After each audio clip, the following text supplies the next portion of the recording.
এসো এসো এসো ভায়া, হাতে সময় নাই। শ্রী প্রভাত রঞ্জনের গল্পগুলো একটু শুনিয়ে যাই। ঠিক বলেছো, ঠিক বলেছো, এটার দরকার আছে।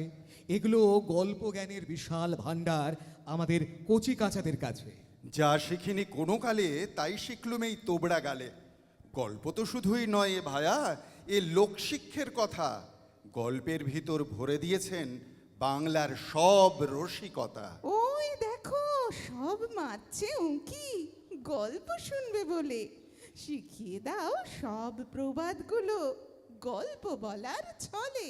এসো এসো এসো সবাই, চুপটি করে বসো। ফিসিয়ে কইবে কথা, আস্তে করে কেশো। বলো তো দেখি আজকের এই গল্পগুলো কার? শ্রী প্রভাত রঞ্জন সরকার। ও ভট্টাচার্যিনী, তোমরা যুগলে শুরু করো, আমরা প্রথমে শুনি। তোমরা সবাই জানো সে প্রবাদ, ভবি ভোলবার নয়। আমরা দেব আজকে তেনার আসল পরিচয়।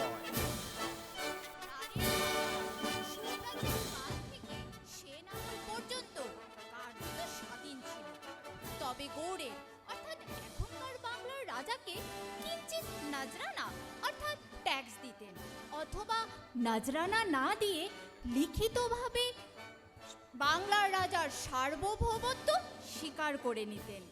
ব্যতিক্রম ছিল কেবল ভূরিশ্রেষ্ঠ রাজা। তাদের আর স্বাধীনতা ছিল না, তারা সম্পূর্ণভাবেই পাঠান রাজত্বের অন্তর্ভুক্ত হয়ে গিয়েছিল। তাদের রাজা ছিল কিন্তু স্বাধীনতা ছিল না। তবে ভূরিশ্রেষ্ঠ স্বাধীনতা ফিরে পাবার জন্য সব সময় চেষ্টা চালিয়ে যেত। তখন দিল্লির মসনদে রয়েছেন শাহেনশাহ আকবর। বাংলার ভূম্যাধিকারীরা অর্থাৎ ভৌমিকেরা অর্থাৎ ভূঁইয়ারা স্বাধীন হবার জন্য জোর চেষ্টা চালিয়ে যাচ্ছেন। সীতারাম রায়, প্রতাপাদিত্য রায়, ঈশা খাঁ, লক্ষণ মাণিক্য, রামচন্দ্র রায় আকবরের বিরুদ্ধে বিদ্রোহ করেছিলেন। রাজস্থানের জয়পুরের রাজা মানসিংহ ছিলেন আকবরের প্রধান সেনাপতি। তিনি বাংলার ভূঁইয়াদের এই বিদ্রোহ কঠোর হস্তে দমন করেছিলেন। পরিস্থিতি যখন এরকম চলছে তখন ভূরিশ্রেষ্ঠের রাজা জগৎ নারায়ণ রায়ও স্বাধীনতা ঘোষণা করতে ঠিক করলেন। ভূরিশ্রেষ্ঠের রাজধানী ছিল আমোদর ও দামোদর নদের সঙ্গমস্থলে অবস্থিত মন্দারণে। রাজা জগৎ নারায়ণের এই সিদ্ধান্তকে মন্ত্রীরা স্বাগত জানালেন। স্বাগত জানালেন রানী ভবসুন্দরীও। সবাই বললেন, ভূরিশ্রেষ্ঠের যখন একটা গৌরবের ঐতিহ্য রয়েছে, জ্ঞানে, শিল্পে, সাহিত্যে, মানবিকতায় সবেতেই যখন ভূরিশ্রেষ্ঠ নাম জানা অন্যান্য সমস্ত দেশের চেয়ে শ্রেষ্ঠ, তখন তাদের নামের মান রক্ষার জন্য স্বাধীনতা ঘোষণা করাই উচিত। ভূরিশ্রেষ্ঠ তখন কেবল নামই ভূরিশ্রেষ্ঠ নয়, সত্যি সত্যি শিল্পে, বাণিজ্যে, শিক্ষায়, বৈদুর্যে বিশ্বের সেরা রাজ্য। কেনই বা সে রাজ্য শুধু দিল্লির নাগপাশে বন্ধ হয়ে থাকবে? কেনই বা সে তার স্বকীয়তা ও মর্যাদা রক্ষার সংগ্রামে ব্রতী হবে না? রাজা দেশকে স্বাগত জানালেন ভূরিশ্রেষ্ঠের শক্তিশালী, পরিশ্রমী জাত বাঙালি, উগ্র ক্ষত্রিয় সদ্গোপ, মাহিষ্য ও বাগদি জনতা। তারা স্বেচ্ছায় দেশের সৈন্যবাহিনীতে যোগদান করলেন, ধ্বনি তুললেন, ভূরিশ্রেষ্ঠ বাইরে শাসন মানে না, মানবেও না। আকবর বাদশাহ প্রমাদ করলেন ভূরিশ্রেষ্ঠ তার সবচেয়ে উর্বর ও সবচেয়ে সম্পদশালী জনপদ। তখনকার ভারতে সবচেয়ে বেশি আখের গুড়, কার্পাস বস্ত্র, ধান, ধাতুর জিনিস, রেশমের জিনিস উৎপন্ন হতো এই ভূরিশ্রেষ্ঠে। যা বিদেশের বাজারে বেচে বণিকেরা লক্ষ লক্ষ টাকা উপার্জন করতেন। আর সেই বণিকদের উপর শুল্ক বসিয়ে সম্রাটও তার রাজকোষে প্রচুর অর্থ সঞ্চয় করতেন। সেই ভূরিশ্রেষ্ঠকে হাতছাড়া হতে দেওয়া যায় না। আকবর বাদশাহ প্রধান সেনাপতি মানসিংহকে পাঠালেন বিদ্রোহ দমন করতে। সেকালে তখন কিন্তু দিল্লি আগ্রা থেকে বর্ধমান আসা মোটেই কষ্টসাধ্য ছিল না। মোগল রাজত্বের মাঝপথে হঠাৎ গজিয়ে ওঠা মহিরুহ ছিলেন পাঠান সম্রাট শেরশাহ সূরি। এই শেরশাহ ছিলেন বিচক্ষণ সম্রাট ও বিশিষ্ট জননায়ক। তিনি যেমন পাট্টা কবুলিয়ত ব্যবস্থার প্রবর্তন করে ভূমি ব্যবস্থার আমূল পরিবর্তন করেন, তেমনি তিনি বাংলার সুবর্ণ গ্রাম থেকে কালীঘাট সোনাদুটি গোবিন্দপুর হয়ে হাওড়া বর্ধমান হয়ে দিল্লি পেরিয়ে পাঞ্জাবের অটক শহর পর্যন্ত তৈরি করে দেন একটি বাদশাহী সড়ক। সেকালে লোকে এই বাদশাহী সড়ককে নানান নামে অভিহিত করত। কেউ বলতো বারাণসী সড়ক, কেউ বলতো কাশী সরণি, আর কেউ বা বলতো বাদশাহী সড়ক। ইংরেজরা এই বাদশাহী সড়ককে কিছুটা সংস্কার করে নাম রেখে দেন গ্র্যান্ড ট্রাঙ্ক রোড। হ্যাঁ, এই বাদশাহী সড়ক ধরে মোগল সৈন্য সামন্ত নিয়ে মানসিংহ এসে পৌঁছলেন তৎকালীন বাংলার রাজধানী বর্ধমানে। হ্যাঁ, তখন থেকে এই বর্ধমান নাম চলে আসছে। আকবরের সময় থেকে বর্ধমান নাম হয়ে দাঁড়ায় বর্ধমান শব্দের কিঞ্চিত বিকৃত রূপ ওয়ারে দিওয়ান। ইংরেজিতে বর্ধমান নামটি এর থেকে এসেছে। মানসিংহ সসৈন্যে চলে এলেন এই বারে দিওয়ানে, ছাউনি গালেন শক্তিগড়ে, ভুরিশ্রেষ্ঠ রাজধানী মন্দারণে সেই খবর পৌঁছালো। মানসিংহের আগমনের খবর পেয়ে রাজা জগৎনারায়ণের বীরত্ব চুপসে গেল, পৌরুষে টোল খেয়ে গেল, বাগড়ম্বরে দরকাছে পড়ে গেল। তিনি মন্ত্রীদের ডেকে বললেন, আমি এরণ্য বৃক্ষ অর্থাৎ রেড়ি গাছ বটবৃক্ষের সঙ্গে লড়বার সামর্থ্য আমার নেই। সাদা পতাকা হাতে দুধ পাঠাও, সাক্ষী করে মানসিংহের শিবিরে আমি বিনা শর্তে সন্ধি চাই। ভুরিশ্রেষ্ঠের শেষ সূর্য ডুবে গেছে, তার জীবনে আর অরুণোদয় হবার নয়। মন্ত্রীরা ম্লান মুখে তাকালেন। প্রজারা, সৈন্যরা তখনও জগৎনারায়ণের এই মনোবিকারের কথা শোনেননি। শুনলে তারা কি করতেন তা সহজেই অনুমেয়। ভবসুন্দরী খবরটা পেলেন মহামন্ত্রীর মাধ্যমে। ভবসুন্দরী এলেন জগৎনারায়ণের কাছে, বললেন, রাজা, এ তোমার ব্যক্তিগত সম্মানের প্রশ্ন নয়, এ কোনো রাজ্যের সম্মানের প্রশ্ন নয়, এ গোটা বাংলা তথা গোটা বাঙালি জাতির মর্যাদার প্রশ্ন। শুধু মর্যাদার প্রশ্নই বা বলি কি করে, এটা বাঙালির অস্তিত্ব রক্ষার প্রশ্ন। তাই তুমি সাহসে ভর দিয়ে উঠে দাঁড়াও রাজা। আমরা সবাই তো তোমার সঙ্গে রয়েছি, হারি বা জিতি দুয়েতেই বাংলার সম্মান বৃদ্ধি পাবে। জগৎনারায়ণ ভবসুন্দরীর কথায় কান দিলেন না। তিনি বললেন, তুমি অন্তঃপুর চারিণী নারী, যুদ্ধ বিগ্রহের ব্যাপারে তুমি কতটুকু জানো, কতটুকু বোঝো? এসব ব্যাপারে নাক না গলিয়ে অন্তঃপুরে গিয়ে মুড়ির ধান সেদ্ধ করোগে যাও। ভবসুন্দরী ক্ষুণ্ণ মনে ফিরে এলেন। ভবসুন্দরীর মনে তখন ঝড় বইছে। তিনি স্থির হয়ে বসে থাকতে পারলেন না। ডাকলেন মন্ত্রী পরিষদকে পরামর্শ করতে তার অন্তঃপুরে। ভবসুন্দরী তাদের বললেন, রাজার মানসিক বিকার দেখা দিয়েছে, সে বাংলার মর্যাদাকে ধুলোয় লুটিয়ে দিতে চায়।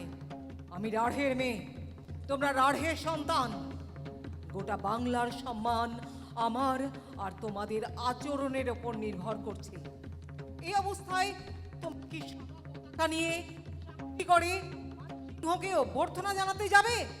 মন্ত্রীরা ও সেনাপতিরা একসঙ্গে বললেন, না, আমরা তরবারি হস্তেই মানসিংহকে অভ্যর্থনা জানাতে যাব। ভবসুন্দরী বললেন, তোমরা কি ভুরি শ্রেষ্ঠের স্বাধীনতা সংগ্রামে আমার সঙ্গে সহযোগিতা করবে? হ্যাঁ, নিশ্চয়, নির্দ্বিধায়। ভুরিশ্রেষ্ঠের শাসনদণ্ড ভবসুন্দরী নিজের হাতে তুলে নিলেন। ভুরিশ্রেষ্ঠের শাসক হবার সঙ্গে সঙ্গে ভবসুন্দরীর প্রথম কাজ হলো আরক্ষা বাহিনীর সাহায্যে রাজা জগৎনারায়ণকে বন্দী করা। ভবসুন্দরীর আদেশে আরক্ষা বাহিনী রাজাকে বন্দী করলেন। ভবসুন্দরী তার যোদ্ধা দলকে গড়ে তুললেন মাত্র 3 দিনের মধ্যে। বাদশাহী ফৌজ এসেছে শাক্তিগড়ে। শাক্তিগড় গ্রামটি বাদশাহী সড়কের ওপরে। বাদশাহী ফৌজের শক্তিগড়ে আসার সংবাদ মন্দারণে পৌঁছবার সঙ্গে সঙ্গে বেজে উঠল কারা নাকারা রণদামামা। ভবসুন্দরীর সেনাদা যতই ক্ষুদ্রায়তন হোক না কেন, উৎসাহে দৃঢ়তায় তা ছিল অনবদ্য। তাদের চোখে ছিল বিজয় সম্ভাবনাময় উল্লাস, ভুরিশ্রেষ্ঠ তথা পৌরুষপূর্ণ আকুতি। এদিকে রাজা জগৎনারায়ণ কারাগারের মধ্যে থেকে চিৎকার করে বলছে, ভবি, তুই ভদ্র ঘরের মেয়ে, তোর কি লড়াই করার শোভা পায় ভবি? ভবসুন্দরী রাজার সঙ্গে দেখা করতে গেলেন। কথা কইলেন কারাগারের বাইরে দাঁড়িয়ে থেকে। ভবসুন্দরী বললেন, যেখানে অনেক লোকের স্বার্থের প্রশ্ন, সেখানে কিছু সংখ্যক লোককে ত্যাগ স্বীকার করতেই হয়, বুঝলে রাজা। আমি লেখাপড়া বিশেষ শিখিনি, চতুষ্পাটিতে আদ্যস্তর পর্যন্ত পড়েছিলুম, কিন্তু ওই অল্প বিদ্যেতেই তুমি বলবে অল্প বিদ্যা ভয়ঙ্করী, কিন্তু আমি তা বলবো না। আমি বুঝেছি অনেকের জন্য অনেক সময় এককে সব কিছু বিসর্জন দিতে হয়। যে এক সেই সব কিছু বিসর্জনের জন্য তৈরি থাকে, সেই শ্রেষ্ঠ রূপে শোভা পায়, সেই রাজা। তুমি হচ্ছ রাজা, তাই এটা ছিল তোমার কাজ। শাস্ত্রে বলে রাজার কর্তব্য প্রজাদেরকে প্রতিপালন করা। তুমি তোমার কর্তব্য করলে না, তাই দেখে আমি আমার কর্তব্য বেছে নিলাম। ভবি, ভবি, তোর হাতে ধরি, পায়ে পড়ি, তুই সর্বনাশা পথ মারাস না ভবি। আকবর বাচ্চাকে যদি করি হিমালয় পর্বত, তাহলে আমাদের সৈন্য সামন্ত হচ্ছে বাঁকুড়ার শুশুনিয়া পাহাড়। তুই কার ভরসায়, কিসের ভরসায় এই ঝুঁকি নিচ্ছিস ভবি? আদর্শই আমার ভরসা রাজা, বাঙালির সম্মানই আমার অভিমান। আমার ও বাংলার তরুণ তরুণীর রক্তই আমাদের তর্পণ বাড়ি। হ্যাঁ রাজা, তুমি কারাগারের মধ্যে বসে দুঃস্বপ্ন দেখতে থাকো, আমি চললুম। আমি শুধু মান ইজ্জতের লড়াইয়ে নামিনি, আমি বাংলার উত্তরসূরিদের ভবিষ্যৎ জীবনের স্বপ্ন দেখার ভাবনা নিয়ে এই কাজে নামলুম। আমি লড়াই করতে যাচ্ছি। আমার তো এখন আলতা পড়লে ঘোমটা টানলে চলবে না, ও দুটো তোমার জন্যই রেখে গেলুম। রাজা জগৎনারায়ণ আবার হাউ মাউ করে বক করে কি যেন বলতে যাচ্ছিলেন, কিন্তু ওই এক কথা, তেল দাও সিঁদুর দাও, ভবি বলবার না। ভবসুন্দরী এগিয়ে চললেন বর্ধমানের দিকে, দামোদরের দক্ষিণ তীর বরাবর। পথে তারা বাধা পেলেন মোগল সেনার। যুদ্ধ চলেছিল দুদিন ধরে। সদ্গোপ সর্দার অমর ঘোষ লড়েছিলেন দামোদরের দক্ষিণ তীরে, আর বাগদি সর্দার নিত্যানন্দ সিং দামোদর পার হয়ে এসেছিলেন নদীর উত্তর তীরে, সুরেকালনার কাছাকাছি জায়গা। সংগ্রামে রাঢ়ের সেনা বিপর্যস্ত পর্যুদস্ত হয়ে গেল। অমর ঘোষ ও নিত্যানন্দ সিং যুদ্ধরত অবস্থাতেই প্রাণ বিসর্জন দিলেন। ভবসুন্দরী দেখলেন তার ডাইনে বাঁয়ে সামনে পেছনে সাহায্য করবার আর কেউ নেই। তিনি তার ঘোড়া কিন্তু মন্দারণের দিকে ছোটালেন না, তরবারি তার পোষমুক্তই ছিল। বাদশাহ তথা মানসিংহের আদেশ ছিল ভবসুন্দরীর দেহে যেন অস্ত্রাঘাত না করা হয়। ভবসুন্দরীকে মোগল সৈন্যরা অক্ষত অবস্থায় বন্দী করলেন। মানসিংহ ভবসুন্দরীকে বললেন, তুমি ভদ্র ঘরের মেয়ে, ভদ্র ঘরের বউ, তুমি এই ধরনের লড়াইয়ের ঝুঁকি নিতে গেলে কেন? আমি ভদ্র ঘরের মেয়ে, ভদ্র ঘরের বউ, তাই এ কাজে ঝুঁকিটা নিলুম। এখন তো তোমাকে সাহায্য করতে দ্বিতীয় আর কেউ নেই। আর কেউ না থাকুক, আমি একলা তো আছি। মানসিংহ দেখলেন বেগতিক। তিনি বাদশাহ আকবরের কাছে সমস্ত খবর জানিয়ে খত লিখে পাঠালেন। আকবর বাদশাহ নির্দেশ দিলেন, ভূরিশ্রেষ্ঠের স্বাধীনতা আমি মেনে নিলুম, কিন্তু ভূরিশ্রেষ্ঠ দিল্লির বাদশাহের শ্রেষ্ঠত্ব মেনে নিক। ভূরিশ্রেষ্ঠকে দিল্লির দরবারের কাছে কোনো কর বা নজরানা দিতে হবে না, সে অভ্যন্তরীণ ব্যাপারে স্বাধীন থাকুক। রানী ভবসুন্দরীর মতো মেয়ের কথা আমি কখনো শুনিনি, দেখিনি। সে শুধু রাঢ়ের বা বাংলার নয়, সে সমস্ত ভারতের গৌরব। আমি তার মুক্তির আদেশ দিচ্ছি, তাকে সরকারি খেতাব দিচ্ছি, রায় বাঘিনী। এই রায় বাঘিনী শব্দের তিনটি অর্থ হতে পারে। এক হলো রায় পরিবারের বাঘিনী বা রায় উপাধিধারিণী বাঘিনী। দ্বিতীয় অর্থ হলো বাঘেদের রানী। তৃতীয় অর্থ হলো এমন রানী যিনি বাঘিনীর সমান। তারপর থেকে সুদীর্ঘকাল ধরে রানী ভবসুন্দরীর কথা আর তার রায়বাঘিনী খেতাবের কথা রাঢ়ের মানুষের মুখে মুখে ঘুরত। রায়বাঘিনী শব্দটির মানেই হয়ে দাঁড়িয়েছিল তেজস্বিনী নারী। রাড়ের ছড়ায় আছে ননদিনী রায়বাঘিনী, ননদিনী কুলের কাটা, উঠতে বসতে দেয় গো খোটা। ভবসুন্দরী ফিরে এলেন মন্দারণে। প্রজারা উলুধ্বনি দিয়ে শাঁখ বাজিয়ে খই ছিটিয়ে তাকে অভ্যর্থনা জানালেন। ভবসুন্দরী রাজাকে কারামুক্ত করে দিলেন। বললেন, তোমার রাজ্য তুমি শাসন করো রাজা, তবে মনে রেখো মেয়েদের কাজ কেবল 24 প্রহর ধরে হাঁড়ি হেসেল ফেলাই নয়। দেশের দশের কাজে যখনই দরকার পড়বে হাঁড়ি হেসেল ফেলে তখনই তাকে বাইরে বেরিয়ে পড়তে হবে।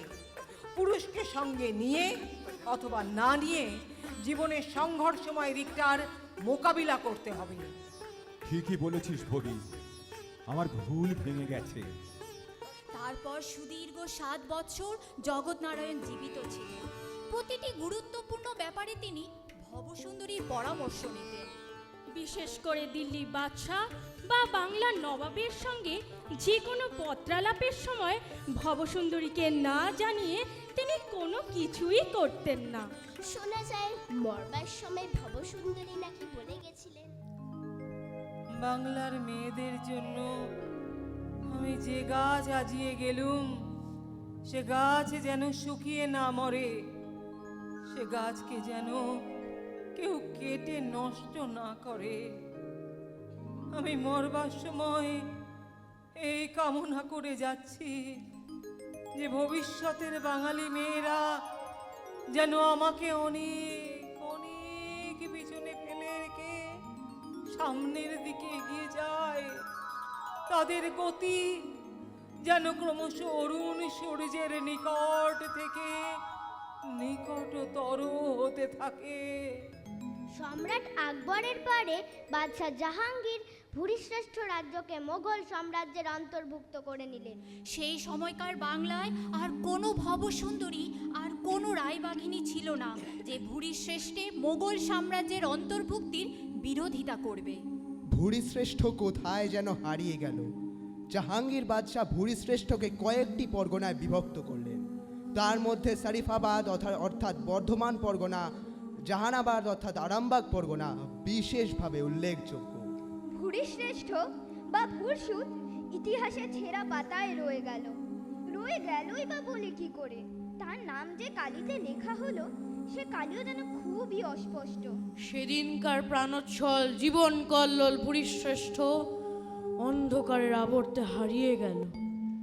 জয় ভবানী রায় বাঘিনী, তুমি বীরাঙ্গনা, তোমার আদেশের অনুগামিনী হোক সে বঙ্গ ললনা।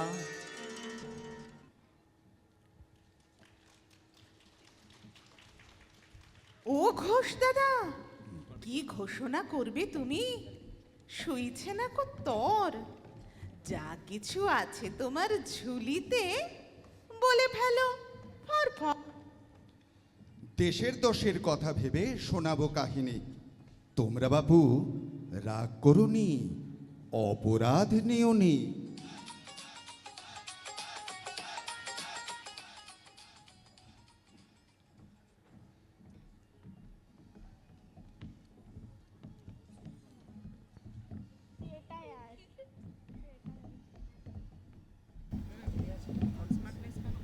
এক যে ছিল নাম করা সাইটে রাজা।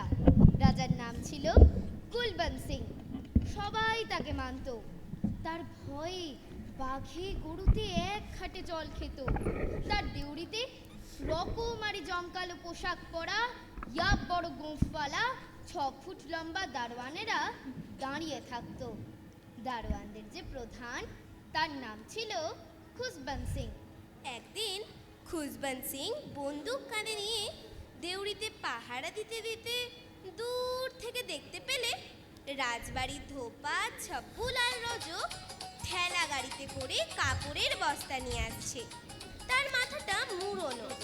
খুশবন্ত সিং ভাবলে, কি হয়েছে? কে মরেছে? এ কি হলো?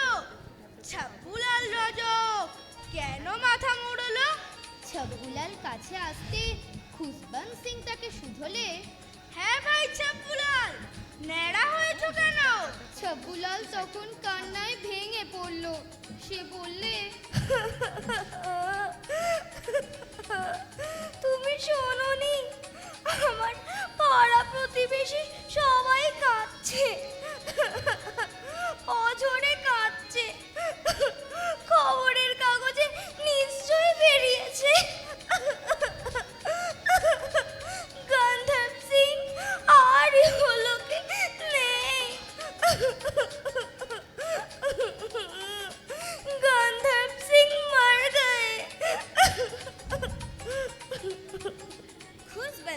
গন্ধব সিংকে চিনত না, নামও শোনেনি। কিন্তু আজকে নামটি জেনে সে এটুকু অনুমান করে নিলে গন্ধব সিং নিশ্চয়ই কোনো হেজি বেজি লোক ছিলেন না। ছব্বুলাল বললে, এত বড় ঘটনা তুমি শোনোনি? তখন খুশবন্ত সিং নিজের এই না জানার লজ্জাটা ঢেকে রেখে বললে, সকাল থেকে ডিউটিতে ব্যস্ত ছিলাম তো, তাই শুনেও ঠিকভাবে কান দিতে পারিনি। খুশবন্ত সিং ভাবলে এখন এই খবর না জানার লজ্জাটা ঢাকবার একটি মাত্র পথ রয়েছে। সে সঙ্গে সঙ্গে নাপিত ডেকে মাথা মুড়িয়ে নিলেন। নায়েব মশাই গুণবন্ত সিং হন্তদন্ত হয়ে রাজপ্রাসাদের দিকে আসছেন।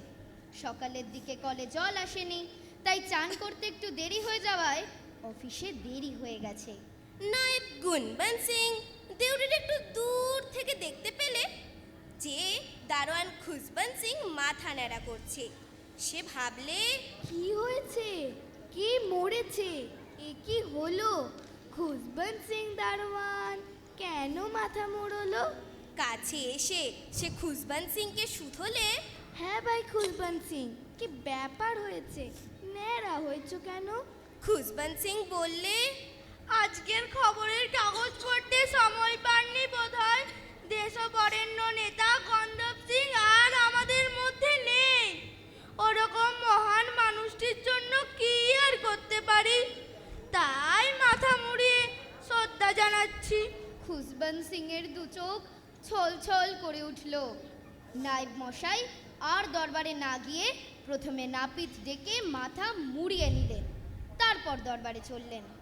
নায়েব গুণবন্ত সিং মশাইয়ের দেরি হওয়ায় ম্যানেজার বলবন্ত সিং ভারী রেগে গেছেন। ঠিক করেছেন এবার গুণবন্ত সিংকে ভালোভাবে ঢিট করবেন, তবেই তার দেরিতে আসা বন্ধ হবে। হঠাৎ তিনি তাকিয়ে দেখেন নায়েব গুণবন্ত সিং হন্তদন্ত হয়ে আসছেন, কিন্তু তার মাথা মুড়োনো। ম্যানেজার বলবন্ত সিং ভাবলেন,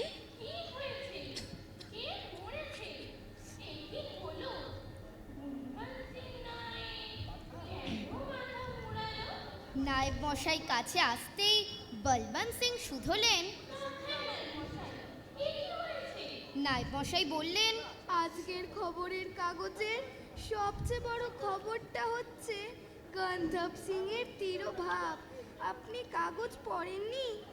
আজ এক বিরাট জ্যোতিষ্ক আমাদের আকাশ থেকে খসে গেল। সবাই শোকে মুহ্যমান। আমি সরকারি চাকরি করি, অফিস কামাই তো করতে পারি না, তাই কেবল মাথাটাই মুড়িয়ে শোক পালন করছি। ম্যানেজার বলবন্ত সিং ভেবে দেখলেন, আমিও তো সরকারি কর্মচারী, আমি এবার কি করতে পারি? তিনি কাছেই একটা হেয়ার কাটিং সেলুনে গিয়ে মাথা মুড়িয়ে এলেন। রাজ দরবারের সমস্ত কাজকর্ম যথারীতি চলছিল।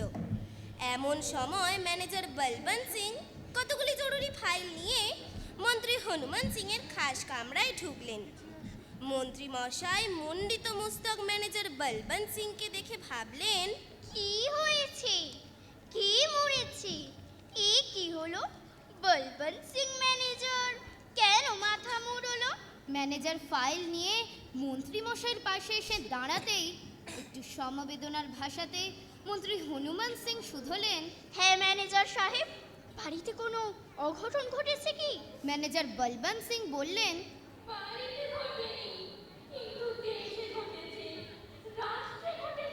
কি হয়েছে? কি হয়েছে? আমি তো কিছুই জানি না। ম্যানেজার বলবন্ত সিং বললেন,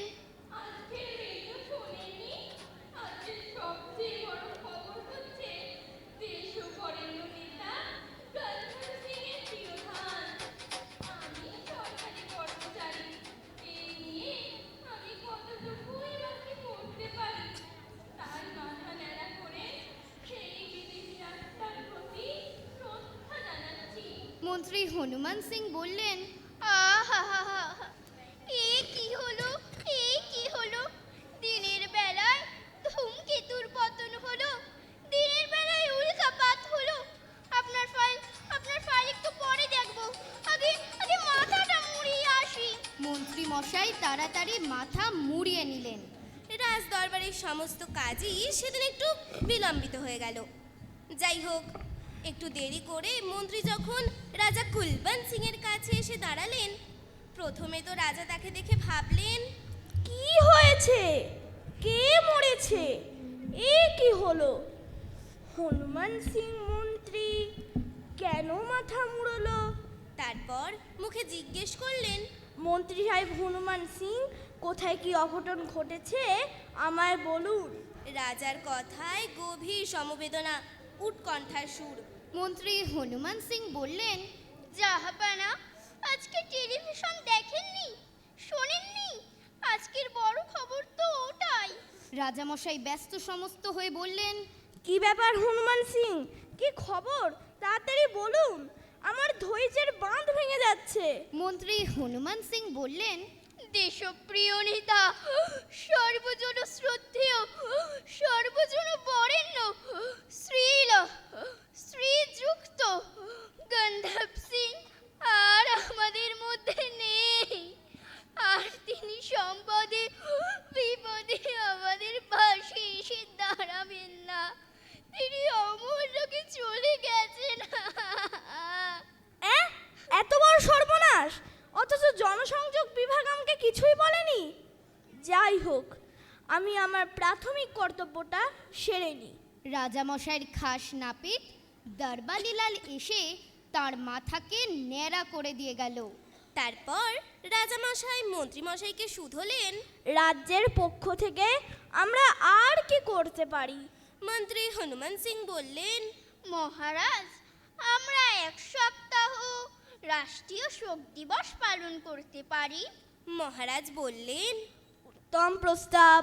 তবে তার আগে আমি একবার অন্তঃপুরে গিয়ে রানীর সঙ্গে কথা কয়ে আসি, কারণ যতদিন শোক পালন চলবে ততদিন তো রানী লাল পেরে শাড়ি পরতে পারবেন না, তাকে কালা পেরে শাড়ি পরতে হবে। তাই আদেশপত্রে সই দেবার আগে তাকে আগাম জানিয়ে আসি। রাজা হন্তদন্ত হয়ে অন্তঃপুরে আসছেন। রানী বুদ্ধিমতী দেবী রোদে পিঠ করে বসে সলতে পাকাচ্ছিলেন আর গুনগুন করে নিজের মনে গান গাইছিলেন। শৈল ললিতে ধর গো সলিতে, অন্ধকার গলিতে না পারি চলিতে। রাজামশাইকে অসময় হন্তদন্ত হয়ে আসতে দেখে, বিশেষ করে তার ন্যাড়া মাথা দেখে, রানী বুদ্ধিমতী দেবী ভাবলেন, কি হয়েছে? কে মরেছে? এ কি হলো? কুলবন্ত সিং রাজা কেন মাথা মুড়লো? রাজা কাছে আসতেই রানী শুধলেন, হ্যাঁ গো রাজামশাই, এ কি হলো? মাথা ন্যাড়া করেছেন কেন? রাজামশাই বললেন, তুমি তো বসে বসে সলতে পাকাচ্ছ, আর এই রাজ্যে এত বড় অঘটন ঘটে গেল, তার খবর রাখো কি? তোমার ঘরে টেলিভিশন সেটটা রাখা হয়েছে কেন? খানিক থেমে রাজামশাই বললেন, যিনি শুধু রাজ্যের গৌরব ছিলেন না, বিশ্ব মানবের গৌরব ছিলেন, সেই গন্ধর্ব সিং আর ইহজগতে নেই।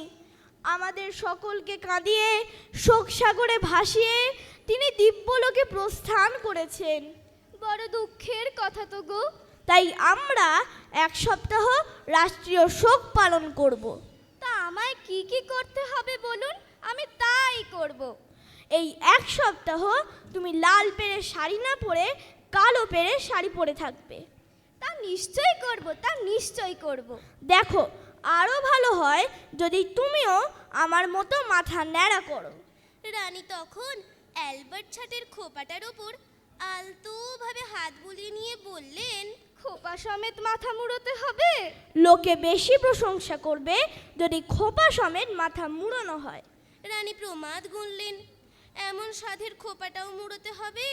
রানী বললেন, রাজামশাইয়ের যখন আদেশ তখন খোপা সমেতই মাথা মুড়োবো, কিন্তু তার আগে গন্ধর্ব সিং এর জীবনীটা জানতে চাই।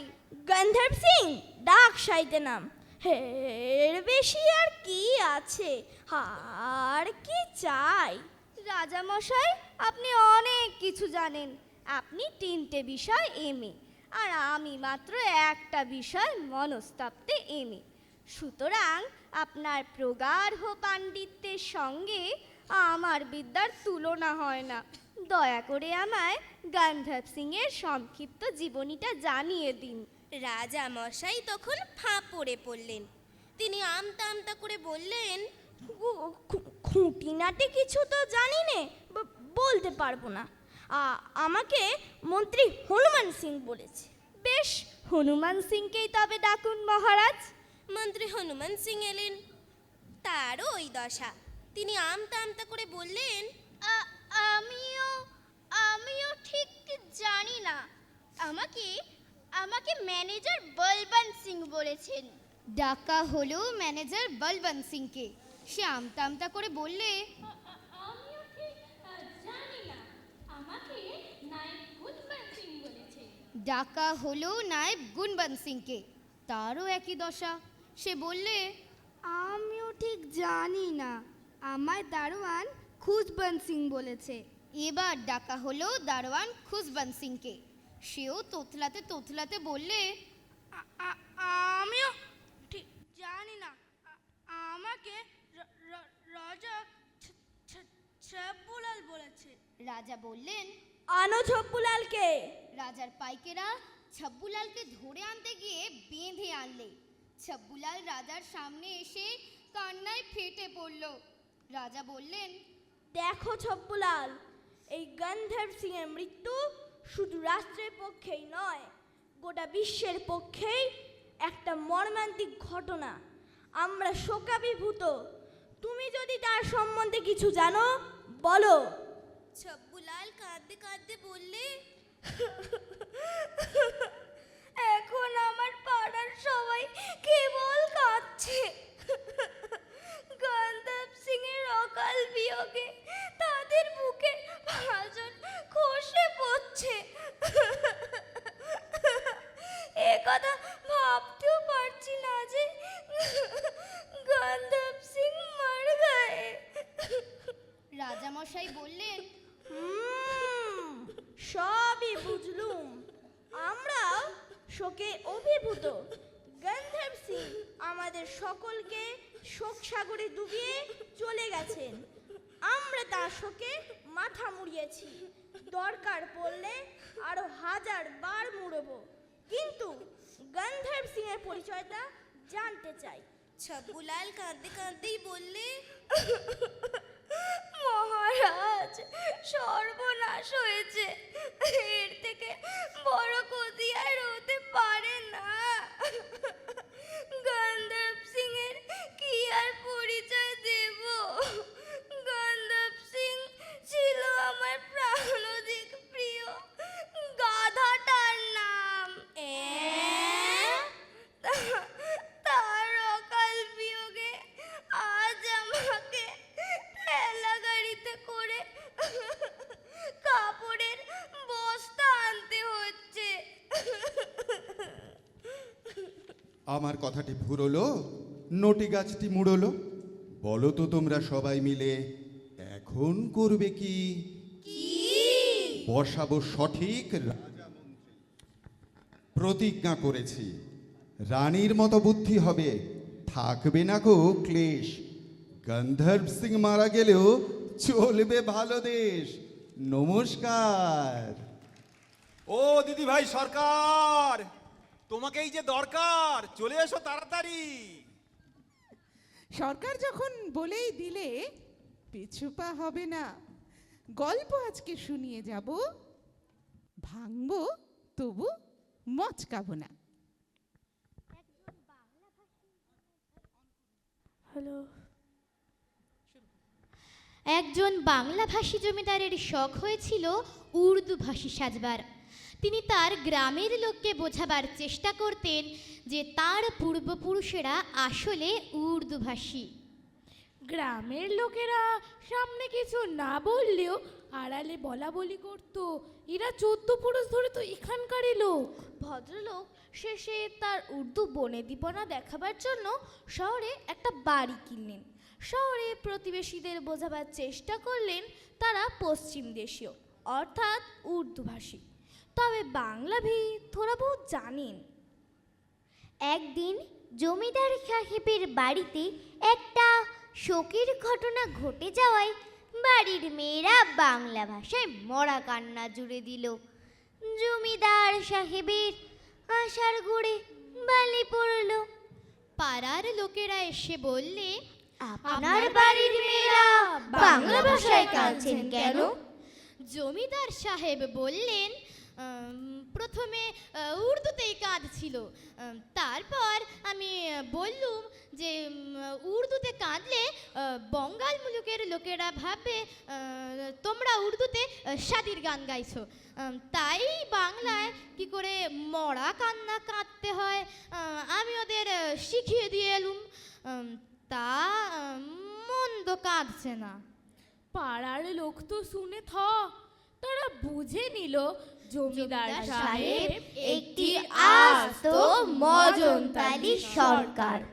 তোমরা মজনতালি সরকারের গল্প জানো তো? মজনতালি সরকার ছিল একটি বেড়াল, তার শখ বনের রাজা হবে। একদিন রাত্রে বনের জীবজন্তুরা সবাই বসেছে বন উন্নয়ন পর্ষদের মিটিংয়ে বনের পানীয় জল সরবরাহের ব্যবস্থা করতে। কুকুর, ছাগল, বাঘ, ভাল্লুক সবাই আছে। সভাপতি সিংহ আসতে দেরি করায় মজনতালি সরকার সভাপতির চেয়ারে এসে বসে পড়ল। 2-3 করে শরীর ফুলিয়ে দিলে জন্তুরা তা দেখে তো অবাক। সবাই বলল, জাহাপনা, আপনি কে জাহাপনা? সে বললে, আমি মজনতালি সরকার, আমি বনের রাজা। এই যে বাঘ দেখছো ও আমার ভাগ্নে। শাস্ত্রে আছে নারানাং মাতুলক্রম, পুরুষ মানুষকে দেখতে হয় মামার মতো। তা দেখো না বাঘের চেহারা আমার সঙ্গে কেমন মিলেছে, আমি মামা কি না? সবাই দেখলে সত্যি তো। সবাই মজনতালি সরকারকে রাজা বলে মেনে নিলে। মজনতালি সরকারের সভাপতিত্বে বন উন্নয়ন পর্ষদের মিটিং ভালোভাবেই হলো। এরপর মজনতালি সরকার বললে, তোরা দেখছি সবাই ছোট ছোট জানোয়ার, আমার চাপরাশি আর দালির কাজের জন্যে 2-1টা বড় জানোয়ার দরকার। সবাই বললে, আমাদের জঙ্গলে ঐরাবত হচ্ছে সবচেয়ে বড় জানোয়ার। 2-4টা ঐরাবত আপনার কাছে পাঠিয়ে দেবো। মজনতালি সরকার বলল, দেখবো সে কত বড় জানোয়ার। বনের জানোয়াররা ক্যানিস্তারা টিন পেটাতে লাগলো। আওয়াজ শুনে হাতিরা ছুটোছুটি শুরু করে দিলে। একটা প্রকাণ্ড ঐরাবতকে ছুটে আসতে দেখে মজনতালি সরকার আর গাছের উপর থাকতে ভরসা হলো না। মজনতালি সরকার তখন একটা বট গাছের শিকড়ের তলায় আশ্রয় নিল। ঐরাবতের পা পড়বি তো পর শিকড়ের উপর পড়লো। হাতির পায়ের চাপে মজনতালি সরকারের পেট ফেটে গেল। তার তখনই শেষ অবস্থা। এদিকে বনের জানোয়াররা তাদের রাজাকে হন্যে হয়ে খুঁজে বেড়াচ্ছে। রাজা বাহাদুর কোথায়? রাজা বাহাদুর। শেষ পর্যন্ত তারা রাজা বাহাদুরকে খুঁজে বের করলো। তখন তার অন্তিম দশা। তারা কাঁদতে কাঁদতে মজনতালি সরকারকে বললে, রাজা বাহাদুর আপনার এই দশা কে করলে? খাবি খেতে খেতে মজনতালি সরকার বললে, আমি বলেছিলাম একটা বড় জানোয়ার আনতে, আর তোরা কি না পাঠালি ওই রাবাতের মতো একটা ছোট্ট জানোয়ারকে। প্রথমে তো তাকে দেখে আমার বড় রাগ হলো, পরে এত হাসি পেল যে হাসতে হাসতে আমার পেট ফেটে গেল। মজনতালি সরকার মরে গেল। মোট কথা ভাঙবে তবু মচকাবে না। মজনতালি অনেক আছে, ভুলো না রূপ দেখে। গোফেটে দাগ, শরীর ভোলা, পাপ রেখেছে ঢেকে। ভাঙবে তবু মচকাবে না, এমনই বজ্জাত। কোনো কিছুই রাখবে না ঠিক, সব হবে নস্যাৎ। নমস্কার। ও চৌধুরী দাদা, এবার বাপু তোমার ঝুলি খোলো। শ্রী প্রভাত রঞ্জনের রসভাণ্ডার থেকে রসিয়ে কিছু বলো। আমি ভাই বাঙালি ছেলে, সগৌরবে থাকি। সত্যি হোক বা গল্পই হোক, বাংলার শ্রেষ্ঠত্ব বাঁচিয়ে রাখি। শোনাবো চার তস্কর।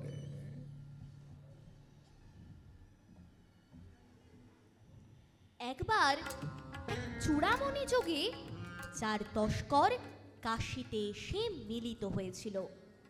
কেউ কেউ বলে থাকেন গ্রহণে গঙ্গা স্নান করলে পুণ্য হয়, আবার চূড়ামণি যোগে স্নান করলে বেশি পুণ্য হয়। তাই যারা মনে করেন তাদের পাপের বোঝা একটু বেশি ভারী, তাঁরা চূড়ামণি যোগের প্রতীক্ষায় তীর্থের কাকের মতো উবু হয়ে ওত পেতে বসে থাকেন। আর যাদের পাপের বোঝা ভারী নয়, তাঁরাও অর্থাৎ যারা পাপ করেননি, তাঁরাও অনেকে চূড়ামণি যোগে গঙ্গা স্নান করেন, যাতে তাদের পুণ্যের মজুদ ভাণ্ডার তৈরি থাকে ও ভবিষ্যতে সম্ভাব্য পাপের কাটান হয়, অর্থাৎ গায়ে গায়ে শোধ হয়ে যায়। সাধারণ মানুষের শাস্ত্র অনুযায়ী নিয়ম হচ্ছে দিনের বেলায় জাগা ও রাতের বেলায় ঘুমোনো। তস্করদের বেলায় ঠিক উল্টোটা, এদের দিনে জাগা পাপ আর রাতে ঘুমোনো পাপ। এখন সে চার তস্কর এসেছিল বিভিন্ন স্থান থেকে।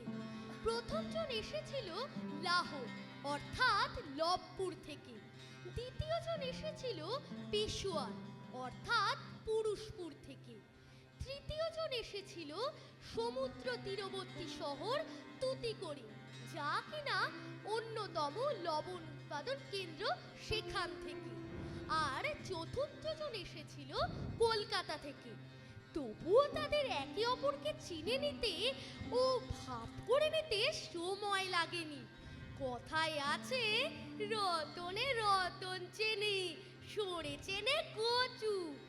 ভালো মানুষেরা ঠিকই ভালো মানুষের সঙ্গে ভাব করে নেয়, আর চোর ডাকাতেরা সহজেই একে অপরকে চিনে ফেলে। সেই তস্করেরা আশ্রয় নিয়েছিল একটি ধর্মশালায়।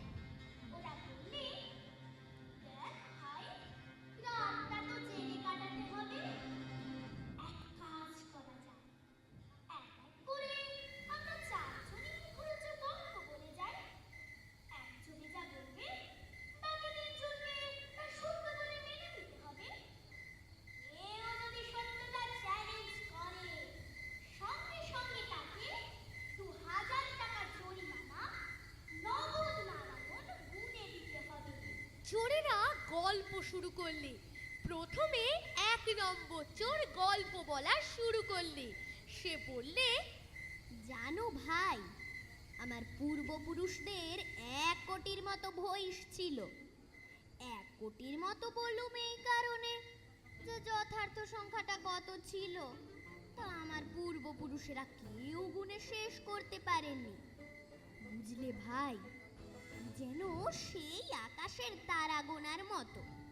মোষেরা প্রত্যেকেই দিনে 100 মণ করে দুধ দিত, একেবারে খাঁটি দুধ, ঠিক যেন বটের আঠা। অত দুধ খাবেই বাকে, বেচবেই বাকে, কিনবেই বাকে। বেশিরভাগ দুধই নদীর রূপ নিয়ে বয়ে গিয়ে সমুদ্রে পড়তো। সাদা সাদা দুধের নদী, কি অপূর্ব দৃশ্য! ওই দুধ থেকেই তৈরি হয়েছিল বড় বড় 5টা দুগ্ধ সরিতা: শতদ্রু, বিপাশা, ইরাবতী, চন্দ্রভাগা ও বিতস্তা। গ্রিকরা নাম দিয়েছিলেন সাটলেজ, মতান্তরে সতলুজ, বিয়ার্স, রাবি, চেনাব ও ঝেলম। তারপর জানো তো, বেশি পয়সা হলে মানুষ অলস হয়ে পড়ে। আমার পূর্বপুরুষেরাও আলস্যের কোলে ঢলে পড়েছিলেন। দুগ্ধ দহনের কাজ চাকরদের উপর ছেড়ে দিয়ে করতে লাগলেন। চাকরদের হাতে সমস্ত দায়িত্ব ছেড়ে দেওয়ার যে ফল হয় তাই হলো। চাকরেরা দুধে প্রচুর পরিমাণে জল মেশাতে লাগলো। শেষ পর্যন্ত এমন হলো যে দুধের আর রং রাখা গেল না, জলই রয়ে গেল। এখনো যদি তোমরা কেউ সেখানে যাও তবে দেখবে 5টা নদীতে কেবলই জল, এক বিন্দু দুধও পাবে না। আমার কথার সত্যতা পরীক্ষার জন্য যে কোনো মানুষ যে কোনো সময় গিয়ে তা দেখে আসতে পারে। আমি চ্যালেঞ্জ জানাচ্ছি। বাকি দুজন চোর তো মুখ টিপে টিপে হাসছে, কিন্তু প্রতিবাদ করছে না। করলে 2000 টাকা জরিমানা দিতে হবে। কলকাতার চোর বললে, আহা, কি দুঃখের কথা। তোমার জন্য আমি ব্যথিত বন্ধু, আমি আন্তরিকভাবে দুঃখিত।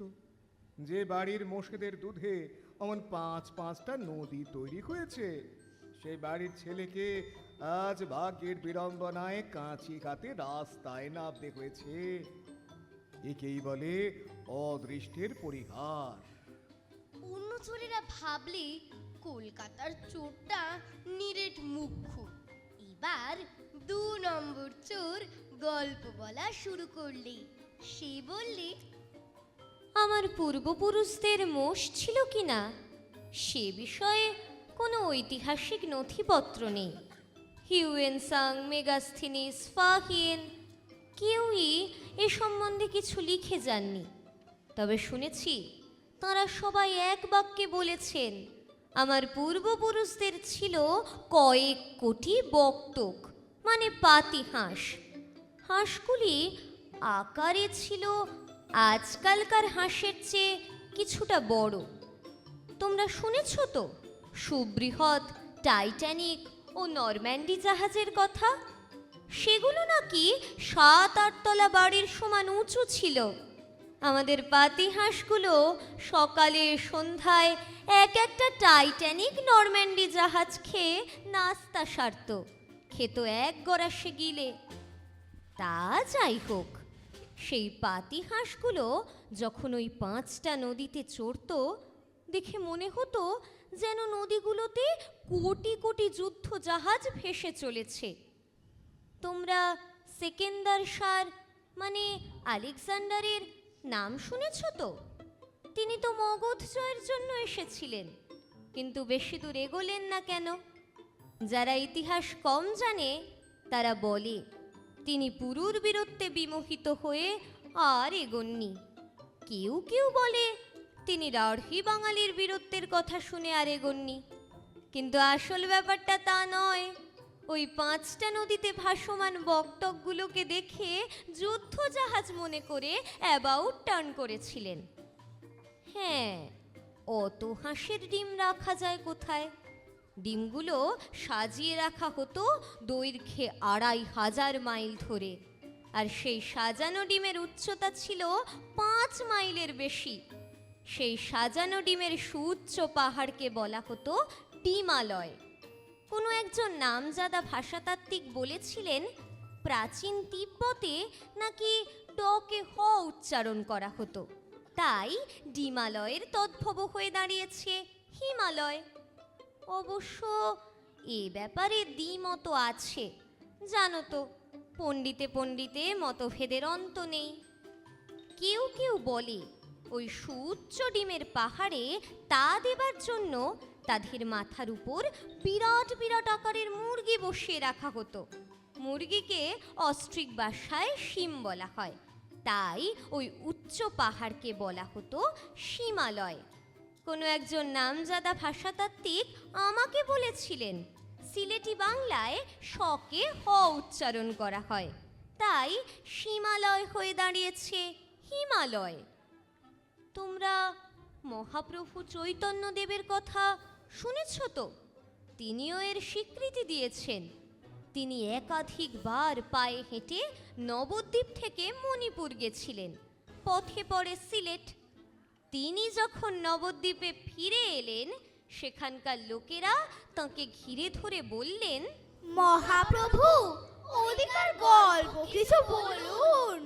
মহাপ্রভু বললেন, দেশটা ভারী সুন্দর। বাংলার প্রাকৃতিক সৌন্দর্য যদি কেউ দেখতে চায় তবে তাকে সিলেটে যেতে হবে। ওখানকার সবুজের সমারোহের তুলনা নেই। তবে ওখানে গিয়ে ভুলেও কোনো পণ্ডিতকে প্রণাম করো না। সকলে বললে, সে কি মহাপ্রভু, সে কি মহাপ্রভু, প্রণাম করলে তো আমাদের কল্যাণ হবে। মহাপ্রভু বললেন, তবে প্রণাম না হয় করলে কিন্তু আশীর্বাদ নিও না। সকলে বললে, সে কি মহাপ্রভু, প্রণাম করি তো আশীর্বাদের জন্যই। মহান পুরুষের আশীর্বাদ তো মানুষের পথে কাঁটা দূর করে, আশীর্বাদ তো নয়। মহাপ্রভু বললেন, তাহলে আর কি করা যায়? কারণ তোমাকে আশীর্বাদ করতে গিয়ে কেউ যদি শতায়ু হও বলতে গিয়ে হতায়ু হও বলেন, তাহলে তো তোমার আয়ু ক্ষয় হবে যে। তাহলে বুঝলে তো কোন সূত্রানুযায়ী হিমালয় হয়েছিল? যখন কুবলাই খাঁ ভারত আক্রমণ করেছিলেন, তার তুর্কি তাজিরের ঘোড়ার পায়ের খুঁড়ে হিমালয়ের কয়েকটা ডিম ভেঙে যায়। ফলে এখন দেখো না, হিমালয়ের কয়েকটি জায়গায় খাইবার, বোলান প্রভৃতি গিরিপথ তৈরি হয়ে গেছে। এবার 3 নম্বর চোর গল্প বলা শুরু করলে। সে বললে, ভাই, আমার ঠাকুরদার ছিল ছোট্ট একটি বাড়ি, আর তাতে ছিল ছোট্ট একটি উঠোন, আর সেই উঠোনে ছিল এক তেঁতুলের গাছ। গাছটার বৈশিষ্ট্য ছিল তার তেঁতুলটা হতো সোনার, আর অম্বুল যখন রাধা হতো তার থেকে চাঁপা ফুলের গন্ধ বেরোতো। রসম, সাবর সবেতে সেই তেঁতুলের ছিল অবাধ গতিবিধি।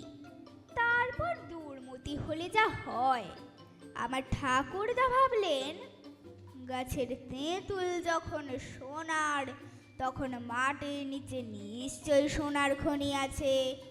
খোঁড় খোঁড় খোঁড়, কোদাল, কুড়ুল, গাইতি, বেলচা, খুন্তা, শাবল নিয়ে কাজ চলল 100 বছর, 100 মাস, 100 ঘন্টা, 100 মিনিট, 100 সেকেন্ড ধরে।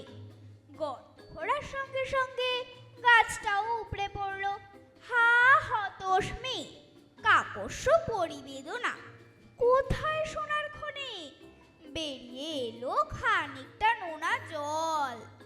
একে উঠোনটা ছোট, তার উপর ডোবা হয়ে যাওয়ায় উঠোনে চলাফেরা করার জায়গা কমে গেল। ডোবাটা এখনো রয়েছে। তোমরা আজকাল ওটাকে বলো বঙ্গোপসাগর, বে অফ বেঙ্গল। আমার কথা সত্য পরীক্ষা করে দেখার জন্য চেখেই দেখতে পারো, ওর জল কি দারুণ নোনতা। কলকাতার চোর বললে, আমি বিমূঢ়, আমি অভিভূত। যে বাড়ির পাতিহাসে ডিমে হিমালয় তৈরি হয়েছিল, যে বাড়ির উঠোনের একটি গর্ত বঙ্গোপসাগর নামে পরিচিত, আজ কিনা সেই সব বাড়ির ছেলেরা তস্কর বৃত্তি নিয়ে পথে নেমে পড়েছে। বেদের কি বিড়ম্বনা, কি নিষ্ঠুর প্রকৃতি, আভিজাত্যের কি অভিশাপ। এই বলে কলকাতার চোর শিরে গলা হাত করতে লাগলো। বাকিদেরকে তস্করি বলাবলি করতে লাগলো। কলকাতার চোরটা কেবল নিরেট মূর্খই নয়, একেবারে গোমূর্খ। কলকাতার মতো বড় শহরে কি করে তস্কর বৃত্তি হয় আমরা তো বুঝে উঠতে পারছি না। সবাই বলল, কলকাতার চোর, তুমি একটা গল্প বলো, রাত তো প্রায় শেষ হয়ে এলো। কলকাতার চোর গল্প বলতে শুরু করলি। সে বললে, আমার ঠাকুরদার আমলে লোকে কাপাস তুলোর ব্যবহার জানতো না। কাঠি দিয়ে শাল পাতা জুড়ে জুড়ে ধুতি, শাড়ি তৈরি হতো। সেই সময় ভারতের কোনো এক প্রদেশের ছোট লাট বাহাদুরের বড়বাবু ছিলেন আমার ঠাকুরদা। খুবই দুঃখের সঙ্গে বলতে হচ্ছে যে তোমাদের কারুর মতো বনেদি ঘরের ছেলে আমি নই। আমার ঠাকুরদাও তা ছিল না। একবার লাট সাহেব জঙ্গলে গেলেন শিকার খেলতে, তার পেছনে পেছনে খোসামত করতে করতে ছুটে চলেছেন আমার ঠাকুরদা। সেকালে বন্দুক তো ছিল না, ছিল গুলতি আর তীর ধনুক। হঠাৎ সামনে চলে এলো একটা 12 শিঙা হরিণ। যেই লাট সাহেব গুলতি থেকে গুলি ছুঁড়লেন, অমনি 12 শিঙাটা পালালো। তারপর নজরে এলো আর এক কৃষ্ণসার মৃগ। গুলতির আর গুলি নেই, কি করা যায়? সামনে ছিল একটা তুলো গাছ।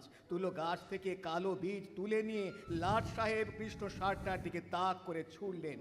আমার ঠাকুরদা ছিলেন কৃষ্ণসারের কাছাকাছি জায়গায়। গুলিটা গিয়ে লাগবে তো লাগ, একেবারে ঠাকুরদার মাথায়। সঙ্গে সঙ্গে করটি ভেদ করে ঢুকলো তার মগজে। কলকাতার মানুষের মগজ খুবই উর্বর। ওই উর্বর ভূমি পেয়ে তুলোর গাছ থেকে প্রকাণ্ড প্রকাণ্ড সব তুলো তৈরি করলো, আর সেই তুলোর ব্যবসা করে অনেক বড় লোক হয়ে গেল আমার ঠাকুর দ্বারা। এরপর যা ঘটলো তা হচ্ছে দুধে জল দেবার মতো ব্যাপার। ব্যবসা চাকর বাকরদের কাছে চলে গেল, আর তারপর তো আমাদের অবস্থা। তো আমাদের এই খাতার মধ্যে কিন্তু তোমাদের 3 জনের পিতার নাম লেখা রয়েছে। তাদের কাছে বকেয়া আছে। বাংলায় লেখা তো, তাই তোমরা পড়তে পারবে না। আমি পড়ে দেখলুম, 1 নম্বর তস্কর, 2 নম্বর তস্কর, 3 নম্বর তস্কর, 3 জনেরই পিতার কাছ থেকে আমরা 2000 টাকা পাই। সেই টাকা কি তোমরা দিয়ে দেবে? 3 জন তস্করি দেখলে যদি বলি গল্পটা মিথ্যে, তাহলে মাথা পিছু 2000 টাকা জরিমানা দিতে হবে। আর যদি বলি গল্পটা সত্যি, তাহলে পিতৃঋণ শোধ করতে হবে। চোরেরা গল্পটাকে মিথ্যা না বলি পিতৃঋণ শোধ করাটাকে শ্রেয় বলে মনে করলে।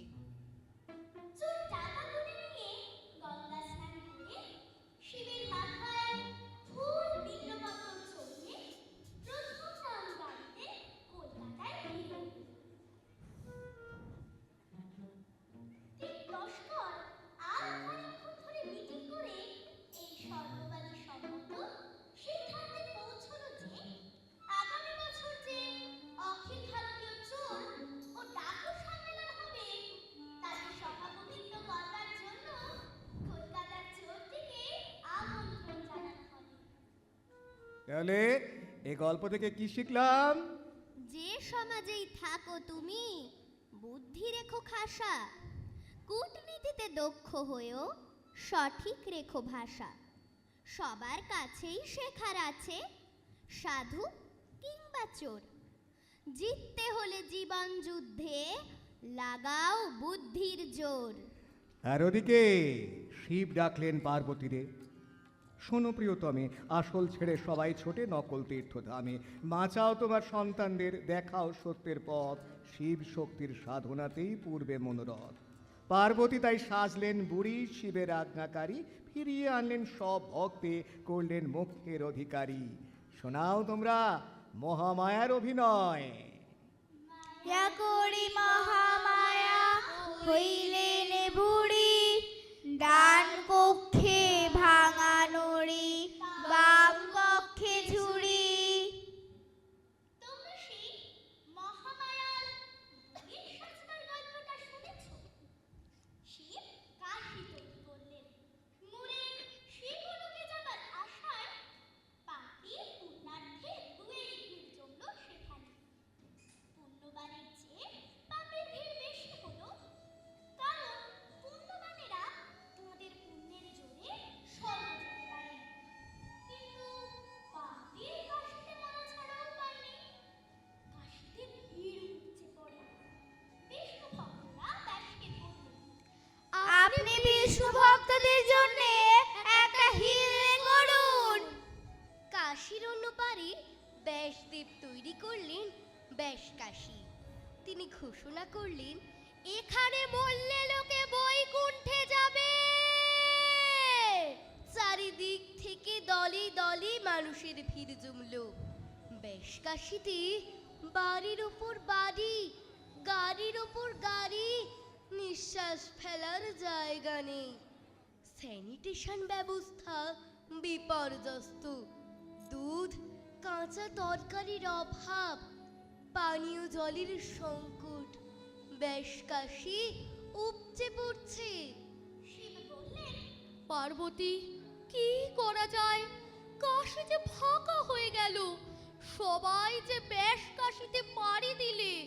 পার্বতী বললে, তুমি কিচ্ছুটি ভেবো না কর্তা, আমি সব ব্যবস্থা করে দিচ্ছি।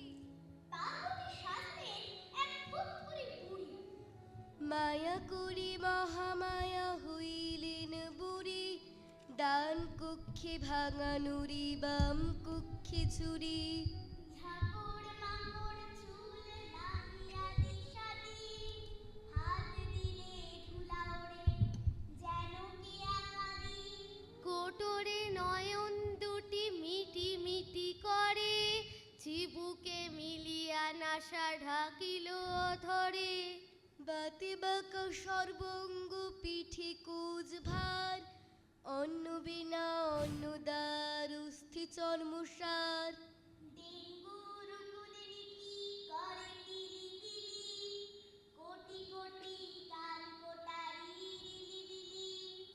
এহেন সাজে সেজে পার্বতী এসে পৌঁছলেন ব্যাসের কাছে। ব্যাস ভাবলেন, এই বুড়িও বোধ হয় বৈকুণ্ঠে যেতে চায়। বুড়ি ব্যাসকে শুধলেন, হ্যাঁ মামা, এখানে মরলে কি হয়? ব্যাস বললেন, বৈকুণ্ঠে যায়। পার্বতী কানের পেছনে হাত রেখে বললেন, একটু জোরে বলো বাবা, কি হয়? ব্যাস বললেন, বৈকুণ্ঠে যায়। পার্বতী বললেন, আমি কানে একটু খাটো, আর একটু জোরে বলো। ব্যাস বললেন, বৈকুণ্ঠে যায় রে বুড়ি, বৈকুণ্ঠে যায়। পার্বতী দুটো হাত দুটো কানের পেছনে রেখে বললেন, কিছুই শুনতে পেলুম না, আবার বলো, এখানে মরলে কি হয়? বিরক্ত হয়ে চিৎকার করে বললেন, এখানে মরলে গাধা হয় রে বুড়ি, গাধা হয়। পার্বতী নকল বেশ সরিয়ে ফেলে বললেন, তথাস্তু, তাই হোক, গাধাই হোক। খবরটা বোধ হয় রেডিও টেলিভিশন মারফত বিদ্যুৎ গতিতে ছড়িয়ে পড়ল। কয়েক মিনিটের মধ্যে লোক জানাজানি হয়ে গেল। আর লোক সেখানে থাকে, দাদারে দাদা, পালারে পালা, ন্যাস্তুতে পালা করতে করতে কেউ নৌকোয়, কেউ ট্রেনে, কেউ রিকশায়, কেউ টেম্পুতে শিবের কাশিতে পাড়ি দিলে। কয়েক মিনিটের মধ্যে বেশ কাশি খা খা, ঠিক যেন সন্ধেবেলার ভাঙা হাটের দৃশ্য। তাহলে এই গল্প থেকে তোমরা কি বুঝলে? ছলে বলে কৌশলে যেমন করে পারো ফেরাও সবে ধর্মের পথে, ধর্ম রক্ষা করো, ধর্মের জন্য করবে যাহা সবই হবে সত্য। শিব শক্তি সৃষ্টির আদি, স্মরণ করো নিত্য। রূপকথারই গল্প সব রূপক দিয়েই বলা, গল্প দিয়ে সাজানো আছে সত্যি কথার ডালা। সঠিকভাবে বুঝে নিও, ভুল করো না ভাই, গল্পের ছলে সব সত্যি উগরে দিয়ে যায়। রাজকুমার অভিজিৎ দেখলে একটা পিল্লাই তাল গাছ, তার মাথাতে লেপ, তোশক, খাট, বিছানা, টেবিল, চেয়ার, কুঁজো, গিলাস সব কিছুই রয়েছে, কিন্তু কোনো মানুষ নেই। রাজকুমার একটা চকোলেটের গাছ অতিক্রম করে আরও এগিয়ে গেল। রাজকুমার অভিজিৎ বুদ্ধিমান, সে একটা আশকে পিঠের গাছের তলায় পিঠে ছড়িয়ে থাকতে দেখেই অনুমান করে নিল এটাই দুর্ঘটনাস্থল। অভিজিৎ ঠিক করলো এই গাছটার উপর নজর রাখবে। অভিজিৎ একটা ভাজা পিঠের কাছে উঠে দু একটা পিঠে খেয়ে তারপর সে পুলি পিঠের গাছটার উপরে গিয়ে বসলো। এমন সময় সে দেখলো তার গাছটার নিচে দাঁড়িয়ে আছে একটা গোভূত। গোভূত বলল, তোমাকে একটা কথা মনে করিয়ে দিতে এসেছি। অভিজিৎ শুধলে, কি কথা বলো? গোভূত বলল, ওই তালগাছটিতে একা নড়ে ভূত বাস করে। লোকটি বড় সভ্য, ভদ্র, শিক্ষিত আর পরোপকারী। ওর পুরো নাম শ্রীযুক্ত একা নড়ে Bhattacharya, MA, LLB, MSc, DLiট, M.Com, কার্যসাংখ্য, ব্যাকরণ তীর্থ, তর্কচঞ্চু। তিনি কাশী থেকে বাপের শ্রাদ্ধ করে এলে তুমি তার সঙ্গে ভাব করে নিও। গোভূত আরো বলল, ভূতেদের শ্রাদ্ধে প্রচুর খরচ। লোকে পাপ করে ভূত হয় কি না, তাই বেশি খরচ করে শ্রাদ্ধ না করলে সে স্বর্গে যেতে পারে না। গরিব ভূতেরা তাই নরকেই থেকে যায়। শ্রাদ্ধের জোগাড়যন্ত্র করতে একা নড়ে মশাইয়ের অনেক টাকা দেনা হয়েছে। তালগাছে ওঠার মইটাও বন্ধক রাখতে হয়েছে। তাই এত বয়সেও একা নড়েকে তালগাছ বেয়ে উপরে উঠতে হয়। তাহলে আমি এখন আসি। এমন সময় একটা দাঁড় কাকে দেখে অভিজিৎ বললে, হ্যাঁ ভাই গোভূত, ওই দাঁড় কাকটা পিঠে খাচ্ছে না কেন? গোভূত বলল, এটা একটা লোভী গেঁবো দাঁড়কাক ভূত। একদিন সে লোভের বশে প্রকাণ্ড একটা গাব গিলে ফেলেছিল। না গিলতে পারে, না পারে ওগরাতে। সে কি যন্ত্রণা! তখন সে বিশ্ব, ব্রহ্মাণ্ড, স্বর্গ, মর্ত, পাতাল চষে বেড়াতে লাগলো ডাক্তারের খোঁজে। কান্নাকাটির ঘটা দেখে একজন বুড়ো কোবরেজের দয়া হলো। সে বললে,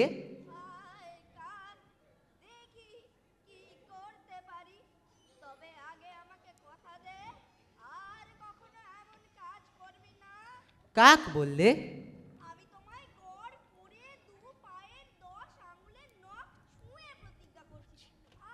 কখনো গাব খাবো না। কোবরেজ মশাই তখন গাব ফলটা 4 টুকরো করে কেটে দিলেন।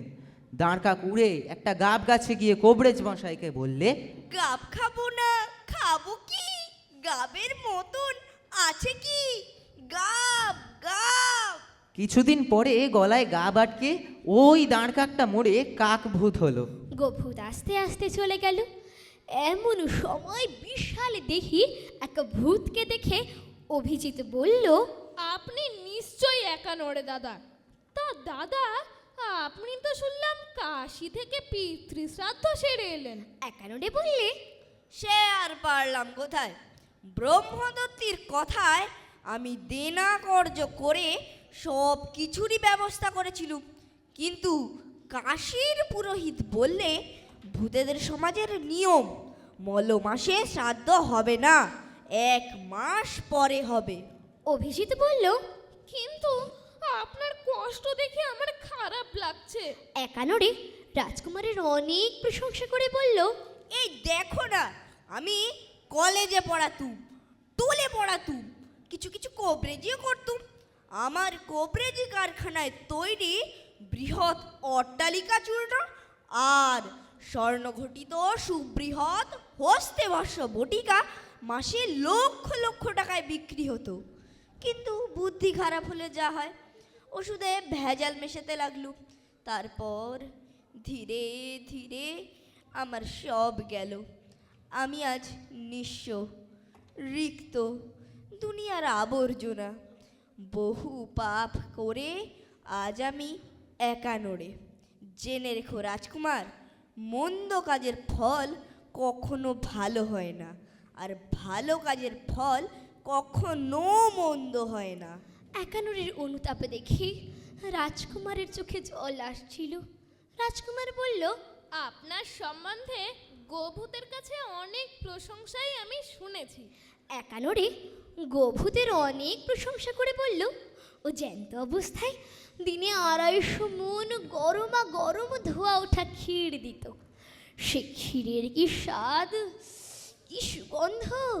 একানুরে বলল, আমার স্পষ্ট মনে পড়ে রাজকুমার, একবার বেজায় ঠান্ডা পড়েছে, গঙ্গার জল পর্যন্ত জমে বরফ। আমি চুঁচুড়া মেছো বাজার ঘাট থেকে লঞ্চে করে নৈহাটি যাব। লঞ্চ সার্ভিস বন্ধ। আমিও দমবার পাত্র নই, গঙ্গার বরফের উপর দিয়ে চালিয়ে দিলুম মোটর সাইকেল। 1 মিনিটে পৌঁছে গেলুম নৈহাটি। ও সে কি অপূর্ব অভিজ্ঞতা! সেই শীতে আমি কিছুদিন ওই গরুটার ক্ষীর দুয়েছিলাম। দুইতে গিয়ে দেখি, আরে ক্ষীর কোথায়? ঠান্ডায় ক্ষীরটা জমে ক্ষীরের কুলপি হয়ে গেছে। তারপর একটানা 15 দিন গরুর বাট থেকে বেরিয়ে আসতো ক্ষীরের কুলপি। অভিষিতে বলল, বুঝেছি আপনি সেই মরশুমেও কুলপি বেচে লাখ লাখ টাকা লাভ করেছিলেন, তাই না? গোভূত বা কাকভূত অনেক আছে এই সমাজের মাঝে। নিজের স্বার্থ সদাই দেখে, লাগে না কারো কাজে। বিপাকে পড়লে হাতে পায়ে ধরতে রাজি। উপর থেকে দেখতে ভালো, ভিতর থেকে পাজি।